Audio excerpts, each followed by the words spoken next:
যদি আপনি Tecno Spark 50 pro এই স্মার্টফোনটি কেনার চিন্তা ভাবনা করে থাকেন তাহলে ভাই এই ভিডিওটি ভুলও মিস করবেন না। টেকনো স্পার্ক 50 প্রো এই ফোনটা দেখলে যে কারোরই কেনার একটু ইচ্ছা জাগবে, কারণ ভাই ডিজাইনটাই এত সুন্দর। কিন্তু একটা স্মার্টফোন কি শুধু ডিজাইন দেখেই কেনা উচিত? এই ফোনটা নিয়ে হাইপ মানুষ খুব একটা নিতেছে না, কিন্তু কোম্পানি জোর করে দিতে চাইতেছে, যদিও এর পিছনে একটা কারণ আছে। কথা না বাড়িয়ে চলুন ডিরেক্ট পয়েন্টে চলে আসি। বেশ কিছু জিনিস বিবেচনা করলে এই ফোনটা আপনার কিনতে ইচ্ছা নাও হতে পারে। ফোনটার ভালো খারাপ দিক সবকিছু নিয়ে তো অবশ্যই আলোচনা করব, তাই দেরি না করে সাবস্ক্রাইব করে ফেলুন ভাই। কারণ রিসেন্টলি কোম্পানি এই স্মার্টফোনটি দুইটা ভেরিয়েন্টে লঞ্চ করেছে। 6GB RAM 128GB ROM price দিয়েছে 27,000 টাকা, আর 8GB RAM 128GB ROM যেটার প্রাইস দিয়েছে আপনার 31,000 টাকা। মানে 31,000 টাকার একটা স্মার্টফোনে আপনি 128GB ROM, এটা কি মানা যায়? ওকে, প্রাইস শুনেই বুঝতেছেন যে এটা অ্যাকচুয়ালি মিড রেঞ্জ বা লো রেঞ্জের কোনো স্মার্টফোন না, কিন্তু এটাতে লো রেঞ্জের যে ফোনগুলো আছে ওগুলোর কনফিগারেশন। একটা দামি স্মার্টফোন থেকে আমরা কি এক্সপেক্ট করি? গেমিং চিপসেট থাকবে, high performance, best qualityful display and মোটামুটি ভালো ক্যামেরা, যেটা দিয়ে কিনা ভালো ছবি তুলতে পারবো, ভালো ভিডিও শুট করতে পারবো। বাট আনফরচুনেটলি এই স্মার্টফোনটাতে তার একটাও নাই, কিন্তু দাম 31,000 টাকা। টেকনোর মতো একটা কোম্পানি যারা কিনা কম বাজেটে ভালো ভালো ফিচার দেয়, আমরা যতটুকু জেনে আসছি, সেই কোম্পানির এই বেহাল দশা, তার মানে বুঝতে পারতেছেন যে এখানে কোনো কাহিনী অবশ্যই আছে। এন্ড এই তো বললাম শুধু র্যামের কথা, যে র্যাম রম কম, কিন্তু এই স্মার্টফোনটির যে কি পয়েন্ট গুলো ওগুলো শুনলে তো আপনার মাথায় হাত পড়বে যে ভাই 31,000 টাকা দামের একটা স্মার্টফোনে এগুলা কি দেখতেছি। ফোনটার ভালো খারাপ দিক সবকিছু নিয়ে তো অবশ্যই আলোচনা করব, তবে বর্তমান সিচুয়েশনে আপনি আপনার বাজেটের মধ্যে বেস্ট কোয়ালিটির ফোন পান বা না পান, বেস্ট কোয়ালিটির গ্যাজেট অ্যাক্সেসরিজ আপনি কিন্তু পেয়ে যাবেন হদাইকিনিতে। তাদের নামটা একটু নোয়াখালীর মানুষদের সাথে রিলেট করে। হদাইকিনিতে আপনি আপনার পছন্দের সব বাজেটের গ্যাজেট অ্যাক্সেসরিজ পেয়ে যাবেন। Xiaomi, Realme, Anker, Baseus, OnePlus, Ugreen, Ulanzi সব ব্র্যান্ডের কিন্তু অরিজিনাল প্রোডাক্ট আপনারা তাদের কাছে পেয়ে যাবেন। খুবই বিশ্বস্ত একটা অনলাইন শপ, কারণ আমার ভাই বেড়াদারেরই বিজনেস নতুন শুরু করছে। গ্যাজেট অ্যাক্সেসরিজ এর কিন্তু কপি প্রোডাক্ট অনেক বেশি এখন বাজারে, তো সেই জায়গায় থেকে আপনি অরিজিনাল এবং ওয়ারেন্টি সহ প্রোডাক্ট নিতে চান তাহলে অবশ্যই আমি আপনাকে রিকমেন্ড করবো হদাইকিনি। ভিজিট করতে পারেন তাদের ফেসবুক পেজ, ভিডিও ডিসক্রিপশনে কিন্তু লিংক দেওয়া আছে। টেকনো স্পার্ক 50 প্রো স্মার্টফোনটির কয়েকটা জিনিস কোম্পানি একটু বেশি হাইলাইট করতেছে। তার মধ্যে নাম্বার 1 হচ্ছে ক্যামেরা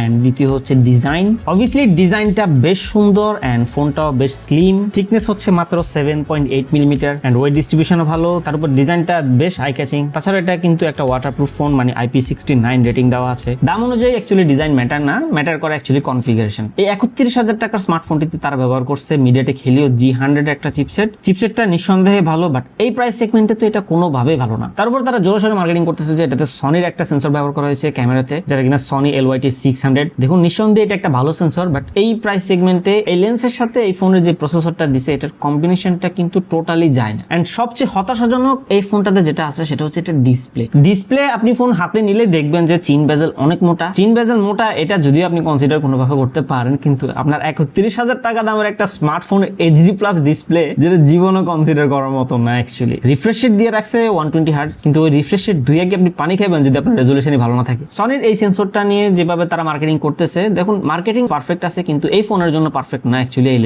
লেন্সটা সম্পর্কে আমি আপনাদেরকে একটু ধারণা দিই। এটা আপনার হচ্ছে লো লাইটে ভালো পারফরমেন্স দেয়, নয়েজ একটু কম দেয়, ছবির শার্পনেস একটু বেটার আসে। এই সেন্সরটার সবচেয়ে বড় প্লাস পয়েন্ট হচ্ছে এটার ফোকাসিং সিস্টেমটা বেশ ভালোভাবে এটা ফোকাস আপনার শিফট করতে পারে। এন্ড এই সেন্সরটা কিন্তু 8K ভিডিও ক্যাপচার মতো ক্যাপাবিলিটি রাখে। কিন্তু টেকনোর এই স্পার্ক 50 প্রো ফোনটাতে প্রসেসর দিয়েছে হেলিও G100, যার কারণে আপনি এই ফোনটাতে 2K 30 ফ্রেমস পর্যন্ত ভিডিও কোয়ালিটি পাবেন। এন্ড প্রসেসর দুর্বল হওয়ার কারণে এই ফোনটার ক্যামেরা পারফরমেন্স অ্যাকচুয়ালি যেরকমটা আশা করা যায় ওইরকম আপনি পাবেন। ছবি একটু শার্প অবশ্যই হবে, তবে এটার যে প্রসেসিংটা, একটা ইমেজ ক্যাপচার করে ক্যামেরায়, কিন্তু ওটাকে প্রসেস করতে হচ্ছে প্রসেসর মানে চিপসেটে। সেই চিপসেটটা যদি দুর্বল থাকে তাহলে সেক্ষেত্রে ওটা থেকে তো আউটপুট ভালো আসবে না, এটাই স্বাভাবিক। কোম্পানি যদি আমাকে জিজ্ঞেস করে ফোনটা বানাইতো তাহলে আমি তাকে রিকমেন্ড করতাম যে ভাই, যেহেতু মার্কেটিং করতেছেন যে এইটা অনেক দামি একটা সেন্সর, অনেক ভালো একটা সেন্সর, আপনি এটা বাদ দেন, এটা না দেন নর্মাল একটা সেন্সর দেন। এই ফোনটার ডিসপ্লেটা আপনি অ্যামোলেড দেন। IPS দিচ্ছেন সমস্যা নেই, আপনি ফুল HD+ দেন না। IPS ফুল HD+ হয় না, এই দামে অ্যাকচুয়ালি অ্যামোলেড অবশ্যই দরকার। চাইলে আমি ব্যাটারিটা একটু কমাইতে পারি, চাইলে আমি হচ্ছে ক্যামেরাতে একটু কনসিডার করতে পারি, আমি পার্সোনালি ডিসপ্লেতে কখনো কম্প্রোমাইজ করবো না। এন্ড এই ফোনটার ডিসপ্লে রেজুলেশন কম হওয়ার কারণে আপনি এই সেন্সরটা দিয়ে যদিও ভালো ছবি তুলেন, কিন্তু এই ফোনে যদি আপনি দেখেন অ্যাকচুয়ালি ছবিটা আপনার কাছে খুব একটা ভালো লাগবে না। সেম ছবিটা আবার যদি আপনি একটা অ্যামোলেড ডিসপ্লে স্মার্টফোনে দেন সেক্ষেত্রে হয়তো একটু ডিফারেন্ট আপনি লক্ষ্য করবেন, এন্ড আপনার কাছে অ্যামোলেড ডিসপ্লের কোয়ালিটি বেশি ভালো মনে হবে। এটা ডিসপ্লে আর হচ্ছে ক্যামেরার যে কম্বিনেশনটা, এটা অনেকটা একটা দামি রেসিং রেসিং কারের ইঞ্জিন এনে একটা সস্তা বাসের বডিতে ফিট করে দেওয়ার মতো অবস্থা। Display HD plus, pixel density কম, ফলে আপনি এই স্মার্টফোনটিতে যদি ভালো ছবি তুলেন না, আপনি এই ফোনটা দিয়ে যদি জুম করে দেখেন ছবিতে আপনি খুব একটা ভালো ডিটেলস পাবেন না, আপনার কাছে ঝাপসা বা একটু ওয়াশড আউট মনে হতে পারে। সেন্সরটা ফটো ভালোই ক্যাপচার করতেছে, কিন্তু এই ফোনটার ডিসপ্লেতে অ্যাকচুয়ালি ক্ষমতাটা নাই ওটাকে যে সুন্দরভাবে ফুটে তুলবে। এখন আপনার মনে হয়তো প্রশ্ন আসতে পারে যে ভাই 31,000 টাকা দামের একটা স্মার্টফোনের এই বেহাল দশা কেন? মাত্র 128 GB storage, HD plus display and G100 একটা চিপসেট, যেটা কিনা আমরা হচ্ছে 14-15 হাজার টাকার ফোন একটা সময় দেখছি। দেখুন, এটা অ্যাকচুয়ালি শুধু টেকনোর এই স্মার্টফোনের প্রবলেম না, এটা অ্যাকচুয়ালি সারা বিশ্বেরই প্রবলেম। হয়তো আপনারা কম বেশি অবগত আছেন যে এখন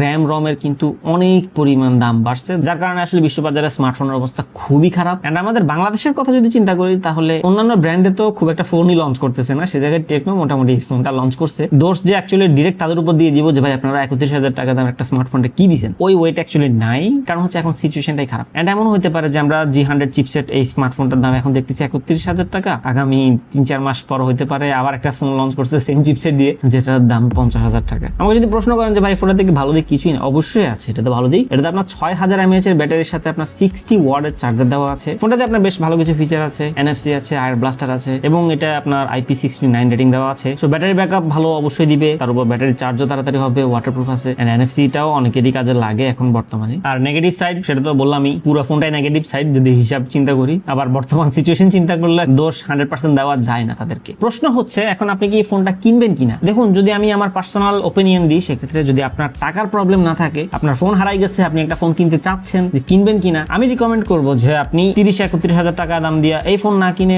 আপনি হচ্ছে ইউজড ফোন দেখতে পারেন। হ্যাঁ, ইউজড ফোন কিন্তু আবার খুব সাবধানে কিনবেন, বক্স মেমো ছাড়া কিন্তু কখনো কোনো ইউজড ফোন কিনবেন না। ইউজড ফোন কেনার ক্ষেত্রে কি কি দেখে কেনা উচিত সেটা নিয়ে কিন্তু আমার চ্যানেলে একটা ভিডিও অলরেডি বানানো আছে, যদি আপনি ওটা নিয়ে অবগত হতে চান তাহলে অবশ্যই ভিডিওটা দেখে নিতে পারেন, যেটা আপনার অনেক কাজে আসবে, আপনি নতুন কিছু শিখতেও পারবেন। সো কথা ওইটাই, যদি আপনার টাকা সমস্যা না থাকে, নতুন ফোনই কিনবেন আপনি, অথবা টেকনোর সম্পর্কে আপনার ভালো এক্সপিরিয়েন্স আছে, তাহলে আপনি নিতে পারেন। আর যদি না আপনার টাকা সমস্যা আছে, আপনি এটা অ্যাফোর্ড করতে পারবেন না, একটা ইউজ ফোন আপনি কিনেন ভালো মতো দেখে শুনে, আপনি জিতবেন। যাই হোক, টেকনোর এই Spark 50 Pro স্মার্টফোনটি আপনার কাছে কেমন লেগেছে এন্ড আপনার কি মনে হয় যে আমি যেগুলো বলেছি এগুলোকে আমি রং বলেছি কিনা? আপনার পার্সোনাল ওপিনিয়ন জানানোর অধিকার অবশ্যই আছে, কমেন্ট বক্স খালি পড়ে আছে, যা মন চায় বলে যান। আর হ্যাঁ, গ্যাজেট অ্যাক্সেসরিজ কিন্তু নিতে চাইলে আপনি চলে যেতে পারেন হদাইকে নিতে, এন্ড 1500 টাকা বাজেটে যদি আপনি একটা ভালো TWS নিতে চান তাহলে আপনি এই ভিডিওটা দেখে নিতে পারেন।